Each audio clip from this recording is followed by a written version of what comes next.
बिस्मिल्लाहिर्रहमानिर्रहीम। तुसी देख रहे हो अलीत न्यूज़ ते मैं प्रोग्राम अज दी गल दे नाल जुल्फकार सूबा। अज दी गल ये आ कि पिंडां थावां ते लड़ाइयां क्यों हुंदियां ने, उहदी वजूहात की ने, शहरां च क्यों हुंदियां ने उहदा ते तकरीबन सारिआं नूं ही पता। ते पिंडां थावां दे उत्ते कोई एडी गल भी नहीं हुंदी। ये इस तरह ही आ कि जिवें जमाना जाहलीयत का दौर सी कि उदों एक सरदार दूसरे सरदार नूं आंदा कि मेरा घोड़ा बड़ा अच्छा, मेरी ज़िरा बड़ी अच्छी है, मेरी तलवार बड़ी चंगी है, तो दूसरा आंदा नहीं मेरी चंगी आ।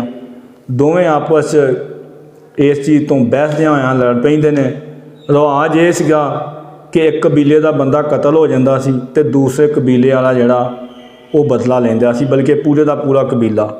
वो कबीलियां दीयां जंगां दे नाल कई सौ एक छोटी जी गल दे नालों वो कतल गलत हो जाती सी। वो सिलसिला हुण तक भी नहीं रुकिया।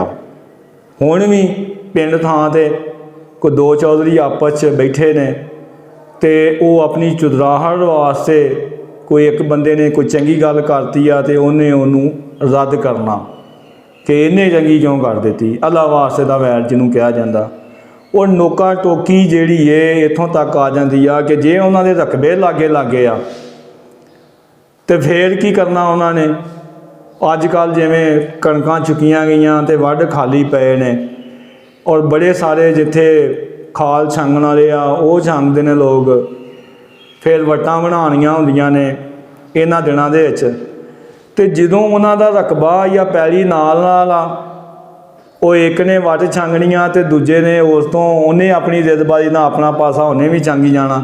यानी कि मैं देखा वा कि तुरंत जिन्ना रस्ता भी नहीं हुंदा, एंड गल मुकदी आ फिर वो लड़ाई ते। इस तरीके नाल ही जिहड़ा वो मरब्बे दा खाल हुंदा उहनूं छंगना, उहनूं छंगदिआं वट छंग देनी बहुती, वो करना ते पानी जे लगा वा तो किसी का पानी लगा तो जाते जाते एवें टोक ला देनी उन्होंने, उस फसल नूं टोक ला देनी जिस पानी नहीं चाहिए हुंदा। मतलब इंदियां निक्कियां निक्कियां गल्लां। कुछ ये भी हुंदे ने कईयां दे ज़्यादा लड़ाइयां हुंदियां जिन्हां दे न्यायी मरब्बे ने, न्यायी रकबे आ। अक्सर नंबरदारां दे जिहड़े आ पिंडां दे नाल नाल रकबे हुंदे ने, उत्थे बहुते मसले मसाइल भी हुंदे आ। लोकी जिहड़े ने अपना अजकल गंद गुंद वो सुट दिंदे ने, वो नाल नाल उन्हां दीयां पैलियां हुंदियां। बकरियां किसी दियां चल गईयां, किसी दी मझ चल गई, किसी दे जानवर कोई भी मतलब चल गए तो वो जिहड़ा ना गलम गलोच ही वो रहिंदी है। वो भी एक लड़ाई की बड़ी वजह। इस तरीके नाल ही किसी दे रकबे च जाण वास्ते उन्होंने वंड जिहड़ा मिलिया हुंदा उन्होंने रकबा उहदे हिस्से आंदा, उन्होंने जाण लई राह ही नहीं हुंदा ते ना ही वो कोई रस्ता कोई अपना सही तरीके नाल जा सकदा, ते उहदे वास्ते भी फिर वो लड़ाई का वजह बनदी आ। बड़े सारे ऐसे मुंडे ने जिहड़े चौंकां च खलोंदे ने, उन्होंने रोकदिआं तां लड़ाई हुंदी आ। बड़े सारे ऐसे आ जिन्हां ने एवें ही फजूल ही थड़े अपने तो वध बनाए हुंदे ने। वो जिन्हां दी कोई रेहड़ी नहीं लंघदी, जिन्हां दे कोई डंगर लंघने हुंदे ने, वो वेखदे आ, वो आण के गालां कढदे आ। उत्थों मतलब हुंदा कि वड्डा तू चौधरी तू थारा सारी गली मल्ली है। अजकल पिंडां च भी गलियां छोटियां ही ने, पहले वड्डे हुंदे सी बाज़ार 40-40 50-50 फुटे 60-60 फुटे। उन लोगों ने सारे गांह गांह कर लए ने। हुण जिहड़ी सूरत हाल आ वो ये आ कि पिंडां थावां ते किसी ने गटर बना लिया तो बड़ा रिवाज आ कि गटर असीं जनाबे अली ना वो अद्धी गली च गटर बनाया हुंदा। हुण किसी दे कोल अल्लाह ने पैसे दे दिते, कोई बंदा बाहर चल गया या कारोबार चंगा आ गया, ਉਹਦੇ ਵਿੱਚ ਵੇਖਿਆ कि उन्होंने गेट लाना वा। सब तो पहलों असीं वो गेट लाउणा हुंदा वा कि पता लगदे भी हाँ भी साडा माशाअल्लाह ये कोठी वाल जा रहा काम। तो असीं वो गेट लाउने तो जो उसदी थड़ियां बनाउने असीं ये नहीं वेखदे कि असीं जनाब गली नूं बचा के या रस्ता बचा के असीं जिहड़ा उन्नी करनी आ। असीं थड़ी जिहड़ी है ना वो गली के दूजे नुक्कर च वड़न की कोशिश करनी है। उत्तों जो किसी ने गल करनी है तो तां लड़ाई। मतलब ये निक्कियां निक्कियां चीज़ां जिहड़ियां ने वो अज भी जिहड़े अजाब एक अल्लाह दा ये चलन दिया तो असीं वो वेखदे आ। अखबारां च भी वेखीदा, TV च भी वेखीदा कि फलां जगह ते कतल हो गया। ना कोई कतल रुक रहा, ना कोई कतलो गारत दा कोई ऐसा कोई ਇਹਦੇ ਉੱਤੇ ਕੋਈ ਇਹਦਾ ਤੋੜ ਨਿਕਲਿਆ। ਔਰ ਇਹ ਜਿਹੜੀਆਂ ਚੀਜ਼ਾਂ ਜਿਹੜੀਆਂ ਮੈਂ ਦਸੀਆਂ ਨੇ, ਇਹ ਉਹ ਵਜ੍ਹਾ ਨੇ ਜਿਹੜੀਆਂ ਨਿੱਕੀਆਂ ਨਿੱਕੀਆਂ ਜਿੱਥੋਂ ਇਹ ਧੁਖਣੀ ਪੂਰੀ ਇੱਕ ਭਾਂਬੜ ਬਣ ਕੇ ਉਹ ਸਾਹਮਣੇ ਚੀਜ਼ ਆਉਂਦੀ ਹੈ। ਯਾਨੀ ਸਾਡਾ ਮਸਲਾ ਅੱਜ ਕੱਲ੍ਹ ਇਹ ਹੋ ਗਿਆ ਕਿ ਮੇਰੇ ਕੋਲ ਪੈਸਾ ਤੇ ਨਹੀਂ ਹੈ, ਪਰ ਮੈਂ ਆਨਾ ਕਿ ਦੂਜੇ ਕੋ ਕਿਉਂ ਆ। ਮੇਰੇ ਕੋਲ ਕਾਰ ਨਹੀਂ ਆ, ਮੇਰਾ ਰਕਬਾ ਅਗਰ 3 ਕਿੱਲੇ ਆ ਤੇ ਮੈਂ ਨਾ ਉਹਦਾ 6 ਕਿਉਂ ਆ।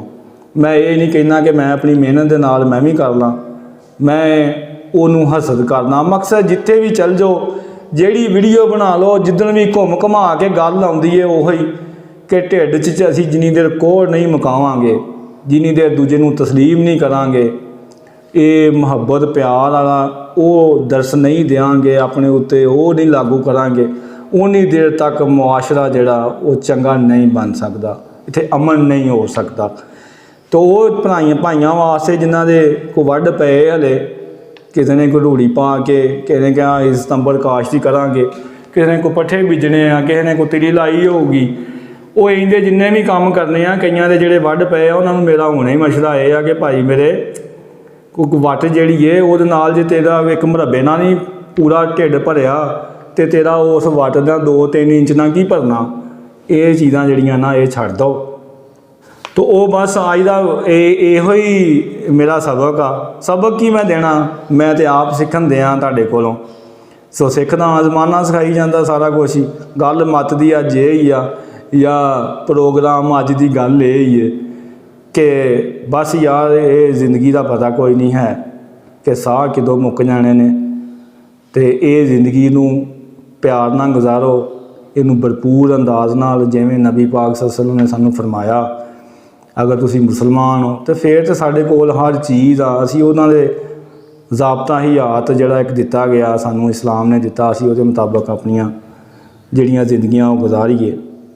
ਇਹਦੇ ਨਾਲ ਹੀ ਪ੍ਰੋਗਰਾਮ ਅੱਜ ਦੀ ਗੱਲ ਦੇ ਨਾਲ ਜ਼ੁਲਫਕਾਰ ਸੂਬੇ ਨੂੰ ਇਜਾਜ਼ਤ ਦਿਓ, ਅਤੇ ਸਾਡੇ ਇਸ TV ਚੈਨਲ ਨੂੰ ਜ਼ਿਆਦਾ ਤੋਂ ਜ਼ਿਆਦਾ ਸਬਸਕ੍ਰਾਈਬ ਕਰੋ, ਔਰ ਇਹ ਰੋਜ਼ ਵੀਡੀਓ ਦੇਖਣ ਵਾਸਤੇ ਇਹਨੂੰ ਇਹਦੇ ਬੈਲ ਆਈਕਾਨ ਜਿਹੜੀ ਉਹਨੂੰ ਜਿਹਨੂੰ ਘੰਟੀ ਦਾ ਨਿਸ਼ਾਨ ਬਣਿਆ ਉਹਨੂੰ ਟੱਚ ਕਰੋ, ਔਰ ਰੋਜ਼ਾਨਾ ਇਹਨੂੰ ਸ਼ੇਅਰ ਕਰੋ, ਜ਼ਿਆਦਾ ਤੋਂ ਜ਼ਿਆਦਾ ਲੋਕਾਂ ਨੂੰ ਦੱਸੋ ਵੀ, ਲਾਈਕ ਵੀ ਕਰੋ। ਆਪਣਾ ਬੜਾ ਖਿਆਲ ਰੱਖੋ। ਅਸਲਾਮ ਵਾਲੇਕੁਮ।